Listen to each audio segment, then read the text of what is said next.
So you already know that NASA's the coolest space gang around, right? Sending rockets to the stars, chasing aliens, the works. But what if I told you they've also landed in some huge messes? Like fights over sacred mountains, crashing junk through roofs, and even battles with their own team? So don't go anywhere because we're diving into 5 jaw-dropping NASA scandals. And the last one, which is very recent, will leave you speechless. By the way, I upload videos every week. So, if you enjoy this kind of content, feel free to subscribe and hit the bell icon so you won't miss a thing. So, let's get back on track. It's 2002, and we're zooming over to a super cool place called Mauna Kea in Hawaii. It's this huge mountain, taller than anything you've ever climbed, poking up through the clouds.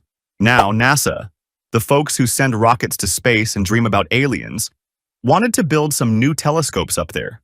Not just any telescopes, but these little ones called outriggers, to help their Big Keck observatory see even farther into the universe. But here's the thing. Some people weren't happy about it. You see, Mauna Kea isn't just a mountain to everyone. To the folks in Hawaii, it's kind of sacred, like a special spot you don't mess with. So this group called the Office of Hawaiian Affairs, let's call them OHA for short, stepped up and said, "Hold on, NASA. You can't just plop your telescopes here without checking things out first." They were worried about the plants, the animals, and the whole vibe of the place getting messed up. So OHA took NASA to court in 2002. They were like, "You've got to do a big report called an environmental impact statement, like a super detailed homework assignment, to prove you're not going to wreck this mountain." NASA had planned to build 4 to 6 of these little telescopes, but OHA was all, "Nope, not until you show us it's safe." It was a big deal, you know, because it wasn't just about science. It was about respecting the land and the people who'd been there forever. Now, picture the courtroom in Hawaii. There's a judge sitting up high, while OHA's team is saying, "This mountain's special," and NASA's team is like, "But we need to see the stars." It was kind of a tug of war. To be honest, it wasn't just a fight about telescopes. It was about making sure everyone's voice got heard. The case dragged on, and NASA had to rethink their plans. They didn't want to upset the mountain or the people who loved it, so they had to figure out a way to keep the peace. Here's a cool extra bit I found. Mauna Kea's already got some telescopes up there, like the Keck Observatory that started working back in the 1990s. It's one of the best stargazing spots in the world because it's so high up, over 13,000 feet. But every time someone wants to build more, folks get protective.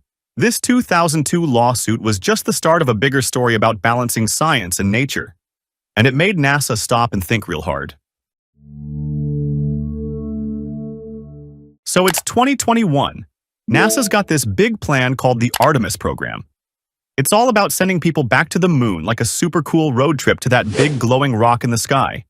They need a lunar lander, you know, a fancy spaceship to touch down on the moon's dusty ground, and they've got some cash to spend on it.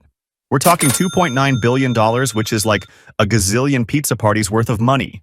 So NASA's looking around, and they've got these 2 big space companies in the running, SpaceX and Blue Origin.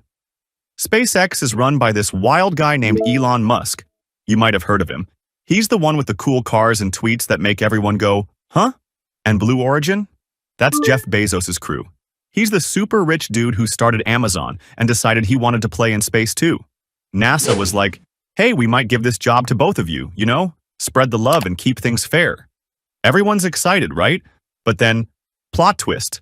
NASA says, "Actually, we're just picking one. SpaceX. You get the $2.9 billion. Boom. Just like that, SpaceX is dancing around, ready to build their lunar lander, while Blue Origin's left standing there like, "Wait, what about us?" Jeff Bezos and his team were not happy. So, Blue Origin does what any grumpy team would do. They sue NASA.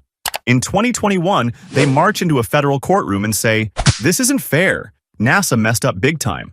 They're arguing that NASA didn't play by the rules.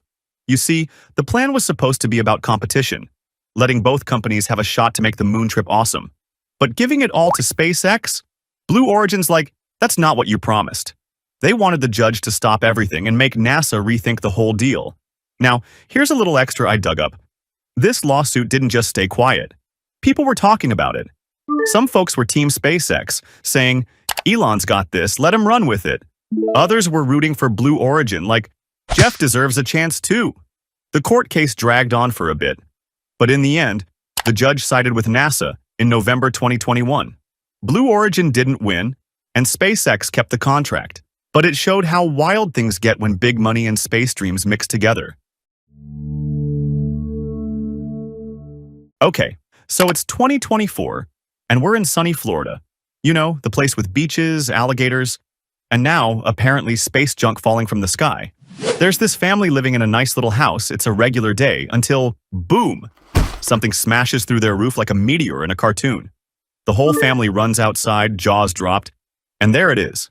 A chunk of metal, all scorched and twisted, sitting in their living room like an uninvited guest. "What the heck is this?" Dad yells, while little Timmy's like, "Cool, is it from aliens?" Turns out it's not aliens. It's space debris, and it's got NASA's name written all over it. Well, not literally, but you get what I mean. This piece fell from a mission tied to the International Space Station back in 2021, and somehow, it picked the Johnsons' house to crash into. So, the family's freaked out. The roof's got a hole, the couch is toast, and they're all a little shaky, you know? They call NASA up and say, "Hey, your stuff just wrecked our house." But NASA's kind of like, "Oops, sorry about that." That's not good enough for the Johnsons, so they decide to sue. In 2024, they take NASA to court saying, "You've got to pay for this mess, our house, our nerves, everything." They're mad about the damage, and to be honest, who wouldn't be? Imagine a random space chunk turning your Saturday into a disaster movie. Now, here's where it gets interesting. The lawyers start digging, and they figure out this debris is from some equipment NASA tossed out from the International Space Station, like space garbage that didn't burn up in the atmosphere like it was supposed to. The Johnsons team says, "NASA, you're responsible for this." They bring up something called the Space Liability Convention. Fancy name, right? Which is like a big rule book from way back in 1972 that says if your space stuff hurts someone on Earth, you've got to own up to it. Picture the courtroom in Florida. The judge is listening, the Johnsons are showing pictures of their smashed up house, and NASA's team is sweating a little. NASA's like, "Well, this doesn't happen a lot, you know, it's kind of rare." But the family's not buying it. They want money to fix their home and maybe a little extra for the scare. I mean, you'd be jumpy too if space junk picked your living room for a landing spot. Here's a fun extra I found. This actually happened on March 8th, 2024, in Naples, Florida. The real guy, Alejandro Otero, came home to find a 1.6-pound piece of metal from a battery pallet NASA ditched in 2021. It punched through his roof, and he told news folks, "I was shaking. It was so wild." NASA admitted it was theirs and said they're looking into it. The lawsuit's still fresh as of today, March 14th, 2025, so we don't know who will win yet, but it's got everyone talking about who's on the hook when space trash rains down. It's 2010, and we're out in California at this super cool place called the Jet Propulsion Laboratory, JPL for short. It's like NASA's brainy playground where they build robots and dream up missions to Mars. Picture a bunch of smart folks, scientists and engineers, running around with coffee cups, sketching rocket designs on whiteboards. These are the people who make space magic happen. But something's got them all riled up, and it's not a broken spaceship. So, here's the deal. NASA starts this new thing called the National Agency Check with Inquiries, or NACI, which sounds like a sneeze, doesn't it? It's a background check, kind of like when your teacher asks where you've been all day, but way nosier. They're asking these JPL workers stuff like, "Who are your friends? Ever done anything wild? What's your life story?"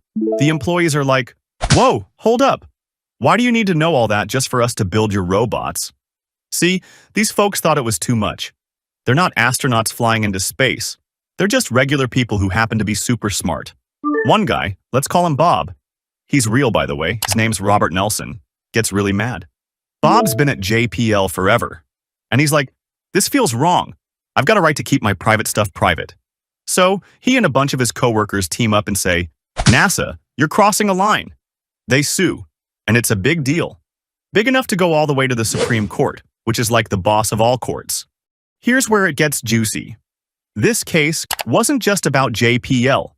It was about how far the government can peek into anyone's life. The workers said the checks asked weird stuff, like if they'd ever been in trouble or what their neighbors thought of them.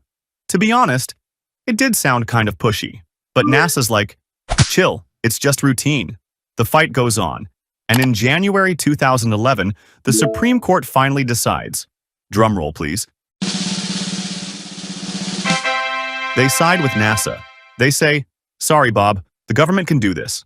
It's not that bad. Robert Nelson and 27 other JPL employees started this fight back in 2007 when the checks kicked in. They were worried about their jobs. Some had been there 20 or 30 years. The court said NASA didn't break any big privacy rules, but it left folks wondering, how much can your boss ask about you? It's still a hot topic today. So this one is very recent. It's 2023, and we're back at NASA, but not out in space or on a mountain. We're right inside their offices, where people are working hard every day. So, imaging this. Desks full of papers, computers buzzing, and folks dreaming up the next big rocket. But something's not right, you know? A bunch of workers, over 2,000 of them, are feeling pretty upset. They're saying, hey NASA, you're not treating us fair. So, here's the scoop. These workers, who are Black and Asian American, notice something funky going on with their jobs. They're in these levels called grades 13 to 15. You can think of it like being in the higher grades at school, where you're supposed to get more responsibility and maybe some extra allowance, right? But they're looking around and seeing that their white coworkers are getting better grades on their report cards, these things called performance appraisals. It's like getting a gold star when they're stuck with a plain old check mark, and it's messing with their promotions and paychecks. One worker, let's call her Mia, she's been at NASA for years, helping design cool stuff like satellites. Mia's super good at her job, but her ratings keep coming in lower than her buddy Tom's, who's white and does the same kind of work. She's like, wait a minute, this isn't right. And she's not alone. Tons of others, like engineers and scientists, are feeling the same way. They start talking, and soon they're a big group saying, NASA, you've got some explaining to do. So, things kicked into gear in 2023 with a class action lawsuit. That's when a whole bunch of people team up to fight together, like a superhero squad taking on a big bad guy. They're claiming NASA's been unfair for a long time, even going back to 2008. They say it's racial discrimination, which is a fancy way of saying some people are getting treated worse just because of who they are. Mia and her crew take it to the Equal Employment Opportunity Commission, EEOC for short.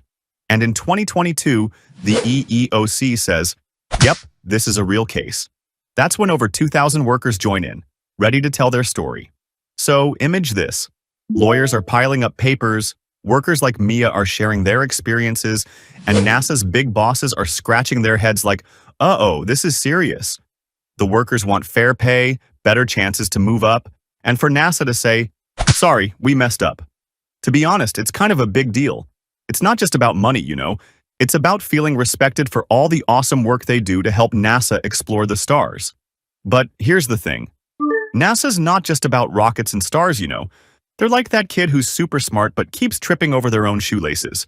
Every time they reach for the sky, something pulls them back down. Whether it's a sacred hill, a jealous billionaire, a falling chunk of metal, or their own people saying, enough. To be honest, it makes you wonder, can they keep exploring the universe without stirring up more trouble? Drop your thoughts below, because I want to hear. And hey, if you love this crazy trip, smash that like button and stick around. There's plenty more where this came from. Until next time, take care.